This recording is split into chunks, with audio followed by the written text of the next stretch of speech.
HM. घाटमाता Noor.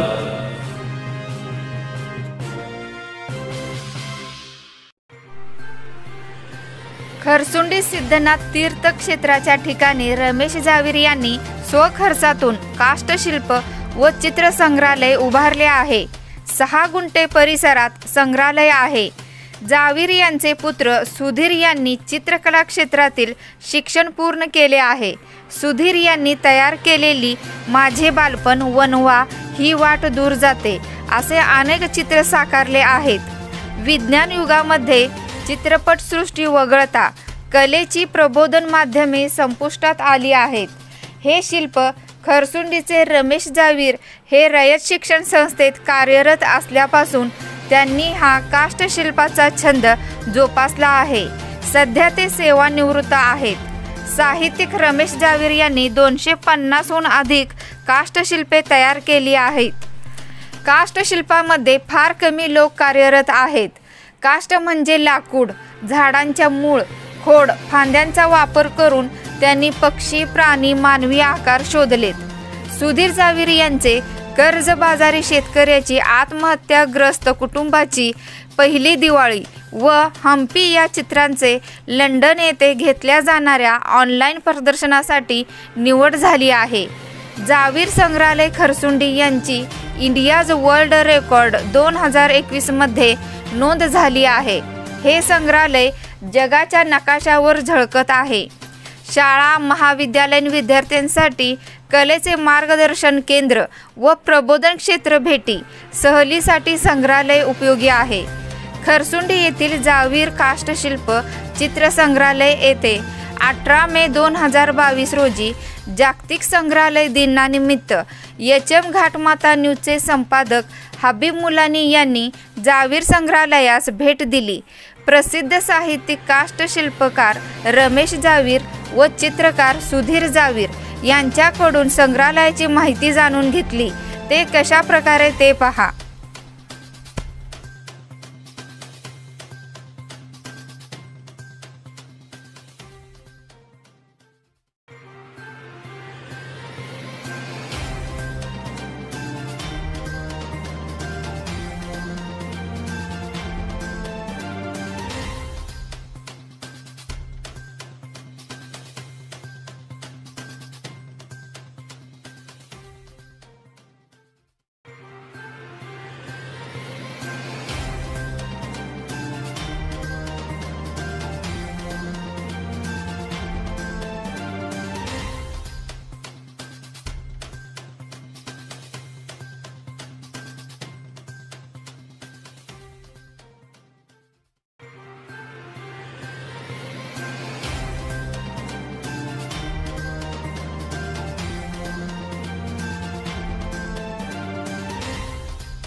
नमस्ते. माझं नाव चित्रकार सुधीर रमेश जावीर. मी खरसुंडी तालुका आटपाडी सांगली जिल्हा येथील रहिवासी असून माझे सध्या खरसुंडी ते जावीर काष्ट चित्र संग्रहालय आहे. या ठिकाणी हे जे पेंटिंग आहे, या पेंटिंगाची निवड माझी लंडन येथे टोर्सो या आर्ट गॅलरीमध्ये निवड झालेली आहे. हे पेंटिंग काढण्यासाठी माझा जवळपास एक ते दीड महिना माझा गेलेला आहे. हे चित्र ऑइल ह्या माध्यमात काढून कॅनव्हासवर रेखाटलेले आहे. तसेच या चित्राचा विषय म्हणजे ही जी स्त्री आहे, ही गरीब स्त्री आहे व ती तिची मुलगी आहे. त्याच्या पाठीमागे हा जो मुलगा आहे, याच्या डोळ्यातील जो हावभाव आहे तो एकदम अचूक रेखाटलेला आहे. हा विषय म्हणजे असा आहे की या स्त्रीचा जो पती आहे तो शेतामुळे जे कर्ज त्याने जे घेतलेले, त्यामुळे तो कर्जबाजारी झाला, त्यामुळे त्याने आत्महत्या केली.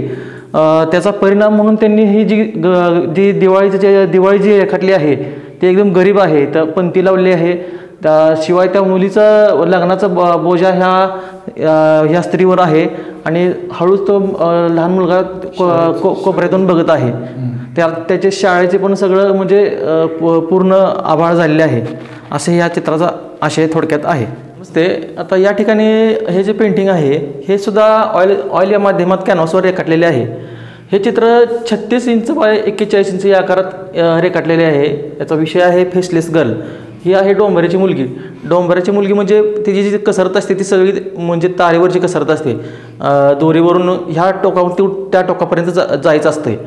आणि त्यातून जे तिला जे पैसे मिळाले आहेत, ते जे कोपऱ्यात जे आहे तो ढोल आहे तो वाजवून तिने जे पैसे मिळवले आहेत ती मोजत बसले आहेत. तिचा जो चेहरा आहे तो खाली आहे, डोक्याचे केस वर आहेत. त्यामुळे तिला जे नाव दिलं आहे ते फेसलेस गर्ल आहे. तिला म्हणजे तिला या समाजाचा आरसाच नाही आहे किंवा चेहराच नाही आहे, असा हा एकंदरीत थोडक्यात विषय आहे. नमस्कार, मी रमेश जावीर, खरसुंडी. काष्टशिल्प. काष्ट संस्कृत शब्द आहे आणि झाडांच्या मुळाखोडामध्ये जे आकार शोधले जातात त्याला काष्टशिल्प असं म्हणतात. मी रयत शिक्षण संस्थेत शिक्षक म्हणून 34 वर्ष सेवा केलेली आहे आणि नुकताच मी न्यू इंग्लिश स्कूल येळगुड, जिल्हा कोल्हापूर येथून मुख्याध्यापक पदावरून सेवानिवृत्त झालेलो आहे. तर साहित्य लेखन मी केलं. होलिया काव्यसंग्रह, वाजप कथासंग्रह आणि क्षमताधिष्ठित सप्तरंगी कला ललित लेख संग्रह. आणि त्यानंतर मी फावल्या वेळेचा सदुपयोग म्हणून ही काष्टशिल्प कला जोपासलेली आहे. आज रोजी माझ्याकडे 250हून अधिक काष्टशिल्पे पक्षी, प्राणी, मानवी आकारात आहेत. तर या जावीर काष्टशिल्प चित्रसंग्रहालयाची मी स्थापना केलेली आहे आणि या संग्रहालयाची नोंद इंडियाज वर्ल्ड रेकॉर्डमध्ये 2021मध्ये झालेली आहे. हे काष्टशिल्प जे आहे ते गरुड भरारी आहे. हे मला सातारा जिल्ह्यातील वाघोली या ठिकाणी 2003 साली हे सापडलेलं आहे, काष्टशिल्प भरारी. त्यानंतर हे जे काष्टशिल्प जे आहे ते डॉल्फिन आहे, असं शेपटी त्याने वर केलेली आहे. हा डॉल्फिन, माशाचा एक प्रकार डॉल्फिन. हे जे काष्टशिल्प जे आहे ते पावसाची वाट पाहणारा मोर आहे. हे काष्टशिल्प मला विट्याजवळ भाळवणी या ठिकाणी पर्यवेक्षक म्हणून मी होतो हायस्कूलवरती. तर त्या ठिकाणी मला अगदी हे काष्टशिल्प सापडलेलं आहे. हा कावळा आहे.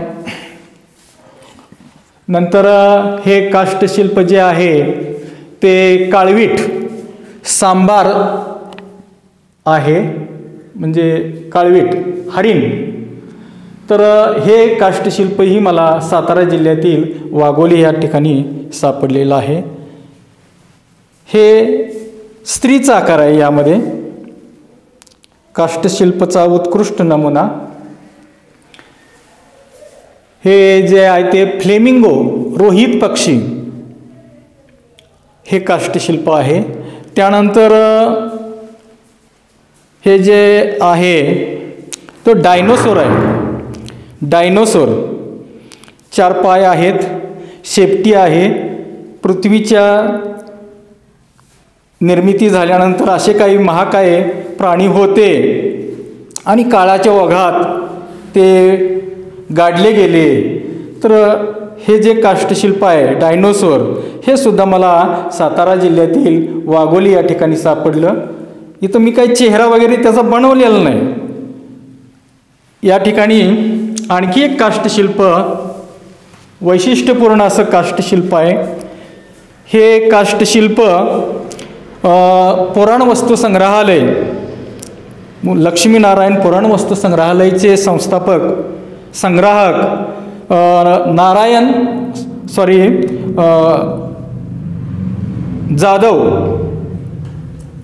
भगवान जाधवांनी हे काष्टशिल्प मला सप्रेम भेट स्वरूपात दिलेलं आहे. तर हे काष्टशिल्प पूर्ण खराब झालेलं होतं. त्यामध्ये मी दुरुस्ती घडवून आणली आणि काष्टशिल्पाचं हे उत्कृष्ट असा नमुना तयार झालेला आहे. त्यानंतर आणखी एक लॉकडाऊनच्या कालावधीमध्ये हा डायनोसॉर मला हे काष्टशिल्प खरसुंडीमध्ये सापडलेलं आहे आणि त्याला बैठकीला फळी वगैरे बसवलेली आहे. या काष्टशिल्पाचं एक असे वैशिष्ट्य आहे, हे जहाजाच्या आकाराचं काष्टशिल्प असून तर झाडांची मुळं पाण्याच्या शोधात समांतर जातात. पण निसर्गाची किमया अशी झालेली आहे की या 2 मुळ्या या ठिकाणी जॉईंट झालेल्या आहेत. असं कधी होत नाही. तर या मुळ्या पाहून मला एका गदिमाडवकरांची काव्यपंक्तीची आठवण येते. 2 ओंडक्याची होते सागरात भेट, एक लाट तोडी दोघा पुन्हा नाही भेट. माणसाच्या जीवनामध्ये असं असतं की काही प्रसंगांनी माणसं एकत्रित येतात पण परत ती विभागली जातात. तर पण या ठिकाणी मात्र अशा 2 मुळ्या एकत्र येणं म्हणजे हा निसर्गाचा चमत्कार म्हणावा लागेल. साहित्य प्रकाशित झाल्यानंतर मी कविता सादर करण्यासाठी जात असे. 1995ला कराड येथे अखिल भारतीय साहित्य संमेलन भरलेलं होतं आणि त्या ठिकाणी पलुस्कर नावाच्या व्यक्तीनं एक काष्टशिल्पाचं प्रदर्शन भरवलेलं होतं आणि त्यावेळी मला ते प्रदर्शन खूप आवडलं. मी त्यांची मुलाखत घेतली. तर तुम्ही काय करता? तर त्यावेळेला ते म्हणाले मी बँकेत क्लार्क आहे. आणि मग बँकेतला क्लार्क जर अशी काष्टशिल्प घडवत असेल तर मी तर शिक्षक आहे, मला भरपूर वेळ असतो.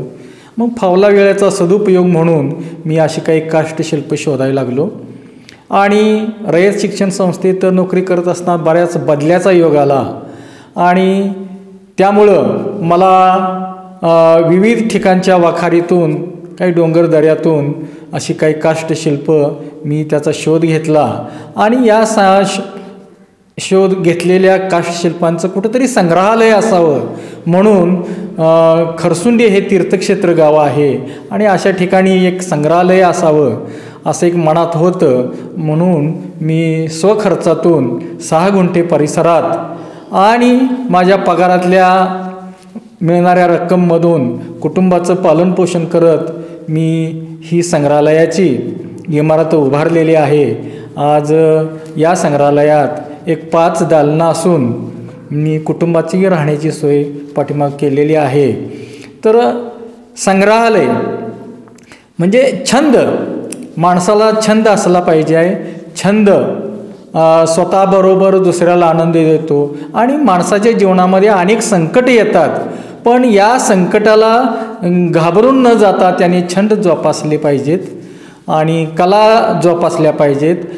हे संग्रहालय उभारण्याच्या पाठीमागं उद्देश असा की नवयुवकांनी नोकरीच्या शोधात लागण्यापेक्षा अशा काही कला जोपासाव्यात आणि त्यातून अर्थार्जन करावं, आपला चरितार्थ साधावा. काष्टशिल्प निर्मितीला सुद्धा वाव आहे कारण ह्या काष्टशिल्पांची मागणी मोठमोठ्या हॉटेल्समधून, मोठ्या बंगल्यातून याची मागणी असते आणि मोहमांगा दाम यातून मिळू शकतो. तर अशी ही लोप पावणारी कला, म्हणजे नाहीशी होणारी ही कला, काष्टशिल्पकला मी जोपासलेली आहे. नवयुवकांनी यातून प्रेरणा घेऊन आपणही असे काही छंद जोपासावेत असं मला आवर्जून सांगावंसं वाटतं.